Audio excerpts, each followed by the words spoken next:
قبول ہوتی ہے جب وہ رستے میں ہو، جب تک لوٹ نہ آئے، اور اس کے بعد بھی کچھ ایک خاص پیریڈ ہے کہ تب تک حاجی کی دعا قبول ہوتی ہے۔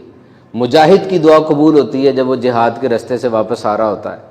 ماں باپ کی دعا اپنے بچوں کے حق میں قبول ہوتی ہے، اور یہ بڑی ضروری دعا ہے۔ کچھ افتتاح نہ اپنے ماں باپ سے بھی کروایا کرو، کیونکہ ان کی دعاؤں کا تو کوٹا فکس ہے۔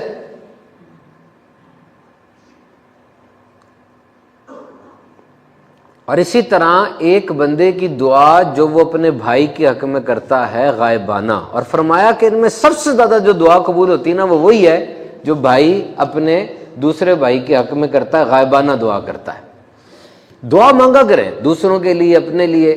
اور کبھی ایک آدمی آج بہت زیادہ آگے نکل گیا نا، ٹھیک ہے محنت اس کی ہوگی، سارا کچھ ہوگا، لیکن تھوڑا ٹٹولے پیچھے دعا بھی ہوگی، کہیں سے نا دعا چل رہی ہوگی، کبھی کبھار نسلوں میں بھی چل جاتی ہے، یہ اتنی پکی ہوتی ہے۔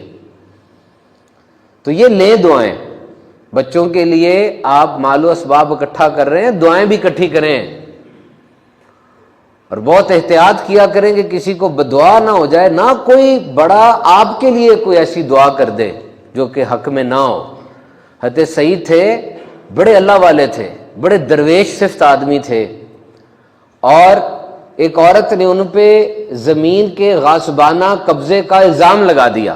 اب ایک سفید پوش آدمی پر جب الزام لگ جائے نا، چاروں طرف سے وہ نہتا ہو جائے، تو کیا رہ جاتا ہے اس کے پاس؟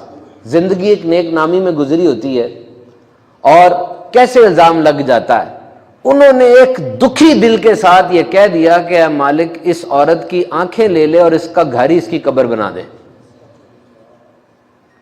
لوگ کہتے ہیں کہ حضرت سعید تو فوت ہو گئے، لیکن ہم نے پھر اس عورت کو اندھے ہوتے بھی دیکھا اور اس کے گھر میں اس کی قبر بنتے بھی دیکھی۔ نبی پاک صلی اللہ علیہ وسلم رحمت للعالمین ہیں، آپ سے بڑھ کر رحمت نہیں ہے۔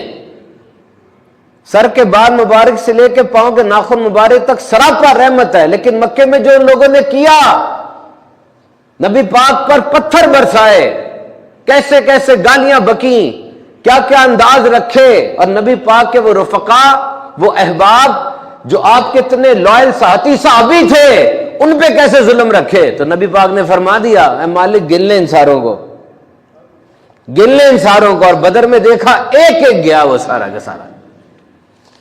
تو کبھی بھی کسی کی ایسا کام نہ کریں کہ پرابلم ہو، اپنے آپ کو بچائیں۔ یاد رکھنا میری یہ بات لے لینا غور سے، ایک آنریبل، عزت دار، تمیزدار، شریف اور نوبل مرد کی نشانی کیا ہے پتہ کیا ہے؟ وہ شرمندہ ہوتا ہے، اس کو ندامت ہوتی ہے، وہ معافی مانگ لیتا ہے، وہ گر جاتا ہے جہاں گرنا ضروری ہوتا ہے۔ اور ایک ڈس آنریبل پرسن کی نشانی یہ ہے کہ وہ کبھی ندامت کا اظہار نہیں کرتا، اکڑتا ہے، ڈھیٹ ہو جاتا ہے۔ اور ہم بڑے نادان ہیں، وہ جس کو خود ہی احساس ہو جائے گا۔ احساس کس کو ہوتا ہے؟ وہ تو اکڑتا جائے گا۔ اور ایک نئی روش ہے کہ جو جتنا گرتا ہے نا اس کے اور اوپر چڑھ جاؤ۔